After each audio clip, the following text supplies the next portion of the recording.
Leave everything to do with the paperwork to me. After getting married, we started considering buying a home, but my husband left everything up to me. He probably disliked having his scarce time off consumed by work. On the other hand, I had a job but more free time, so I proceeded with everything as he had told me to. When I was about to finalize a property deal with the real estate agent, the agent said, "Your husband's name cannot be used for purchasing this property because his annual income is..." I was shocked to hear that. I had no idea his salary was that low. In the end, we changed the deed to my name and purchased the property. My name is Anne. I'm a 29-year-old web designer in my 7th year of this career. I quit the company I worked for right after graduation and have been freelancing since last year. Focused on my work, I never cared much about money. I've been investing my salary from my first job in stocks and building my assets. I have a husband, Mike, who is 5 years older than me. He works as a delivery driver in the transportation industry. Our meeting was something of fate. At a train station platform, he chased after me to return the wallet I had dropped without realizing.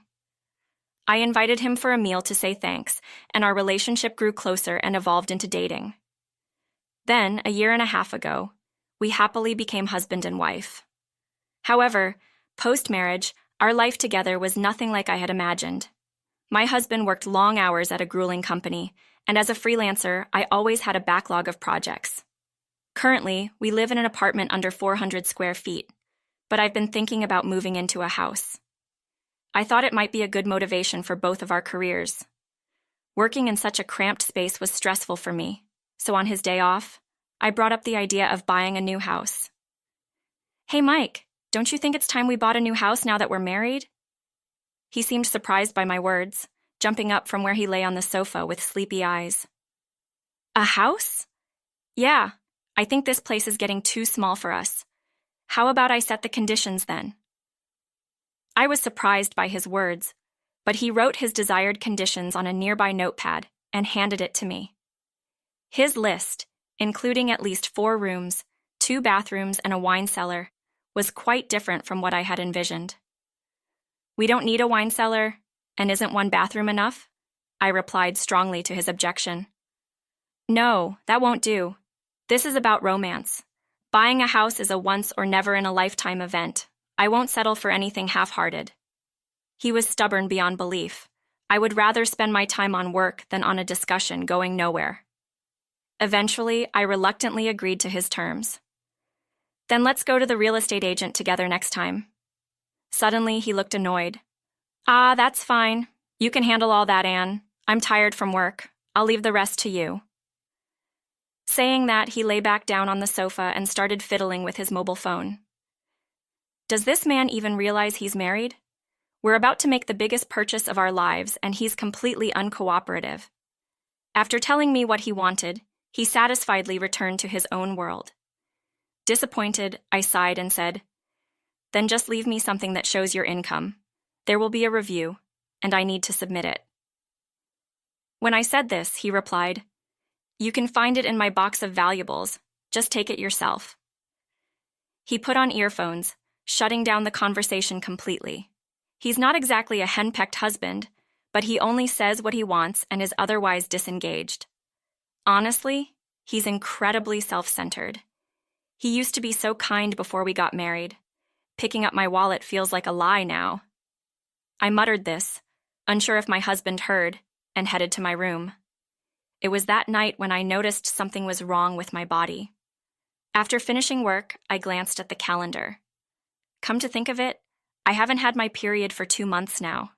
I always had severe and irregular menstrual cycles. It was not unusual to be a month late, but this was the first time it's been 2 months. Could it be? Worried, I used the pregnancy test I had bought in advance. The result was positive. I was pregnant.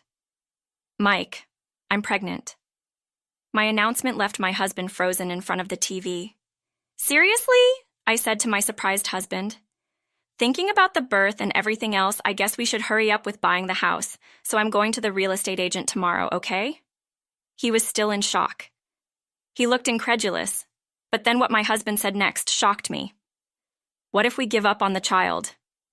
His unexpected words left me speechless. "What? Give up as in not have it?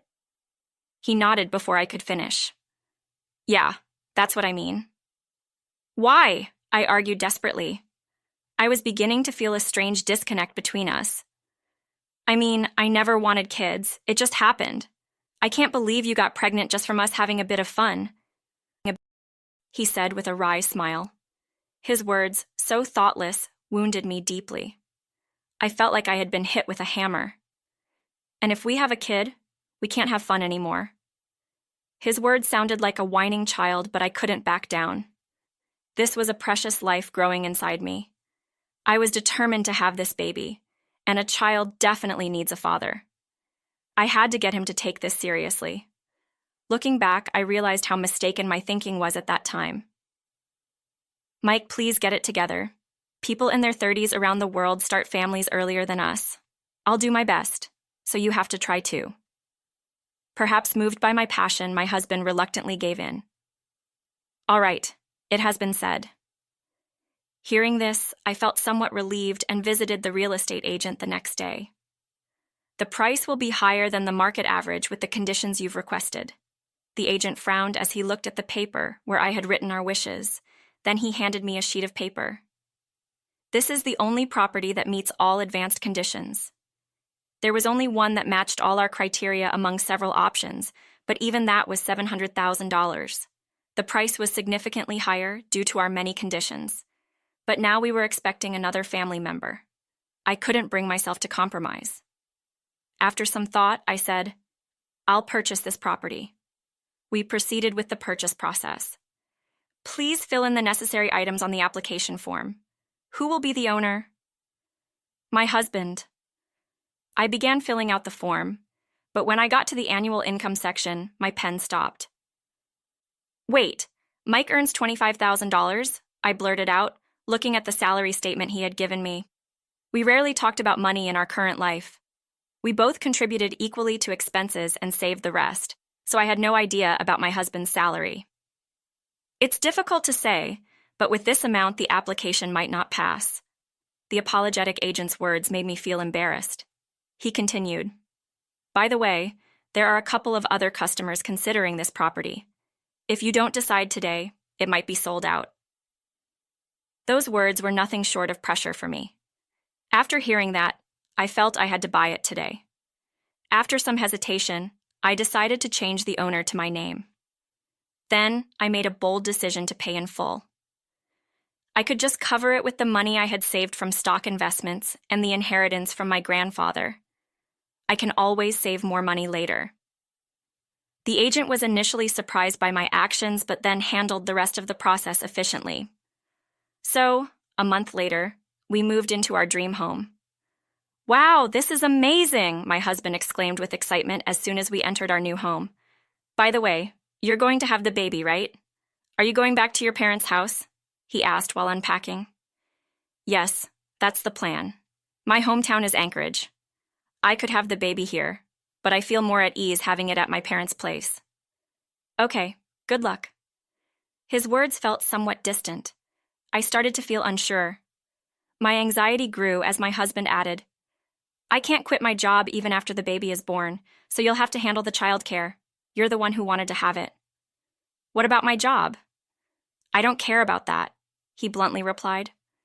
Was his response to my enthusiasm just a temporary appeasement? I felt myself sinking into despair. Time just passed in our new life in the new house, and our relationship gradually grew colder. 3 weeks before the due date, with my belly growing, I went back to my hometown, and there I safely gave birth to a boy. But the baby was born with weaker lung functions, so he had to be hospitalized for observation, and I had to return to Boston alone. Before leaving, my mother said, Come back any time if you need to. Hearing that, I truly felt what motherhood meant. While at home, I talked a lot about my married life with my parents. As my heart lightened, their faces grew gloomier, and then my father's words made me think. 2 hours after boarding the plane, I arrived in Boston. I headed straight for our new house. When I got there, I saw an unfamiliar car parked in the driveway. Feeling uneasy, I cautiously opened the front door. Inside, Numerous shoes were scattered around. I heard my husband's voice from the back. "Mom, Dad, feel free to use any of the spare rooms." I realized then that his parents were in our house. Heading to the living room, I found, as expected, his whole family gathered there. His father, mother, 2 brothers, and 2 sisters, including my husband. That made 7 people. "What are you all doing here?" I shouted as I entered the living room. Everyone turned around at my voice. "Ah, you're back. Had a boy, huh?" Ignoring his question, I continued. "Why didn't you answer my calls? I tried so many times." Then Mary, his sister, chimed in. "Calm down. How's the baby? We were all looking forward to holding our first grandchild." "For now," I answered Mary's question. "He has some lung issues, so I left him in Anchorage.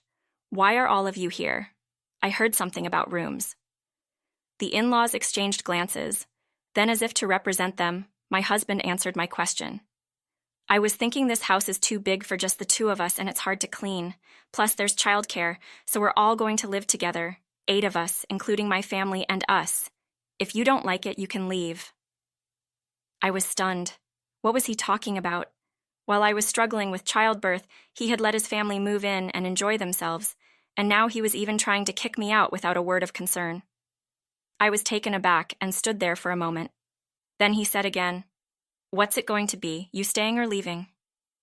Looking at his indifferent face, I remembered my father's words. "Leave. Leave such a worthless husband and come back here. We can sell the house for a good amount. Sometimes letting go is an important choice." My father's words echoed in my mind. As I recalled them, the scene in front of me seemed trivial, and without realizing it, I spoke out. "It seems like there's a misunderstanding, but I came here to sell the house." My words were half true and half false. Ever since my father told me to come back home, I had been thinking about our newly bought house. Selling the house we just bought felt like a waste, but staying with my husband was becoming increasingly difficult. So I thought, why not just sell the house? I had been contemplating this, and now was undoubtedly the right moment to convey this. I wasn't being emotional. It was something that needed to be said. Understandably, my husband and his family were shocked by my words. "Wait a minute. The house is in my name, isn't it? Don't make decisions on your own." "That's right. I haven't told you yet, have I?" I replied. "Told me what?" His voice was slightly irritated. "You remember how you left everything about buying the house to me, right? Is that so? Even if you asked me, I wouldn't know," I continued. My in-laws were murmuring to each other at my statement, noticing their commotion. "That's not important right now," my husband snapped. I continued explaining to him. To put it simply, your income wasn't enough to pass the credit check for buying a house. I was shocked that a 34-year-old only makes $25,000. At this, one of my brother-in-laws reacted, "What? No way! Even I make $40,000. The youngest, Emma, who's 27, said that as my words caused a stir among the in-laws. My husband started to panic. "Don't say unnecessary things," he pleaded, sweat beginning to form on his forehead. "The truth is the truth, right? The moment you knew I was pregnant, you suggested abortion. Looking back, maybe I should have left you then." As I spoke, the in-laws looked more and more shocked. It seemed my husband hadn't told them anything. "Please stop this. You're reaping what you sowed." In contrast to my frantic husband, I was calm. I could see his face contorting. Then Tom asked, "So why are you selling the house?" "The income from Mike wasn't enough to pass the credit check for buying this house, so I decided to purchase it in full." "You earn that much?" My husband's voice was filled with surprise. "I have a good income due to my work. Unlike you, I don't squander money. I've always invested any spare cash in stocks. Now I can live off the profits and dividends alone." Hearing this, the entire family fell silent. I quickly assessed the situation. Since I was the one who bought the house, my husband and his family had no say. But my husband was not ready to give up. "Please don't sell it. Let's live together happily, okay?" He spoke to me with a strained expression. Seeing how pathetic he was, I firmly rejected him. "Don't be ridiculous. You left everything to others, and now you're acting as if you have a say in this. Keep your jokes to your personality. I won't forgive you for what you said about our baby. We're getting a divorce today." The word divorce clearly panicked my husband. All eyes of the in-laws were on him. Divorce? No, that can't be true. Why did you even think of living with your parents without consulting me? I finally voiced the question that had been bothering me. I wanted to do something filial for my parents. I thought it was something I could do. It was my father-in-law who reacted to my husband's statement. "Don't be ridiculous. It's not filial to take advantage of someone else's hard work and effort." "That's right. We came here half thinking you bought the house yourself, but this is just betrayal. My brother is the worst. I can't believe this." Surprisingly, my husband started getting attacked by his entire family before me. He was visibly shrinking in size. "Please stop this," he weakly pleaded.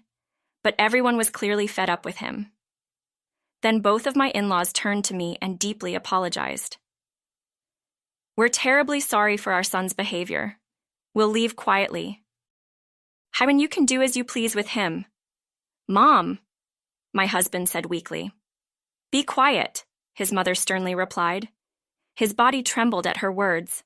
He looked like a male lion being expelled from the pride. There was no charm left in him, either as a man or as a husband. I then said, "You see now, right? You and I live in different worlds. Chase your own dreams alone. Goodbye. Let's discuss the rest legally, including child support." To him, after that, my husband slowly collapsed to his knees and remained motionless for a while. 2 days later, my husband and I signed the divorce papers. Next, we planned to discuss child support. Naturally, I got custody. My husband neither had the means nor the temperament to raise a child. Just the thought of handing my child over to such a self-centered man made my skin crawl. Then I returned to Anchorage again. I picked up my hospitalized child and went back to my parents' house. I could raise my child in peace here. Thankfully, my work is all online, so I'm not bound by location. Now I can live freely and comfortably. As for my ex-husband, after that day, he was disowned by his parents and now lives alone in seclusion. I still keep in touch with my former in-laws, so I hear about his situation. My ex-husband, who had no delicacy in his words, I naively thought he might change if I did. This experience taught me that people don't change that easily. However, better days are waiting for me now than when I was with my ex-husband. Of course, due to the presence of my newborn baby, I'm now a mother as well. I have to work hard at both my job and parenting. These thoughts were in my mind as I prepared to feed my baby